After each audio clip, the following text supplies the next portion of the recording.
Гора Кайлас, одинокая и неприступная, веками оставалась загадкой. Ее суровые вершины привлекали лишь редких исследователей, а местные жители верили, что там скрывается нечто за пределами человеческого понимания.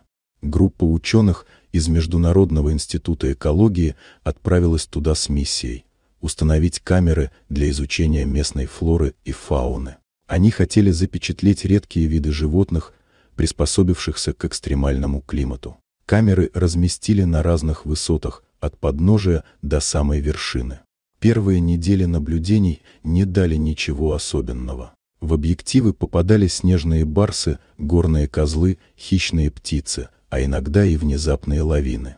Но однажды один из исследователей, просматривая записи, заметил странное. На одном из кадров, среди завывающего снегопада, на фоне скал появилась темная фигура. Она стояла неподвижно, будто наблюдая за камерой. Облачение ее было необычным, нечто вроде длинного, темного плаща с капюшоном, скрывающим лицо. Ученые немедленно отправились на место, где была зафиксирована фигура. Однако, несмотря на тщательные поиски, они не нашли ни следов, ни признаков какого-либо присутствия. Камеры продолжали снимать, но таинственная фигура больше не появлялась. Но однажды ночью один из исследователей проснулся от странного звука, словно кто-то тихо звал его по имени. Он выглянул из палатки и замер. На склоне, в лунном свете, стоял тот самый силуэт. Фигура не двигалась. Ученый ощутил, как холод пробежал по его спине, но, преодолевая страх, он сделал шаг вперед. В этот миг фигура подняла руку и медленно указала на небо. Затем исчезла. Наутро группа решила просмотреть ночные записи камер. На пленке не было ни фигуры, ни следов ее присутствия. Однако на последнем кадре ученые увидели нечто еще более странное. Звезды в небе выглядели иначе. Некоторые из них складывались в неизвестный узор, напоминающий древний символ.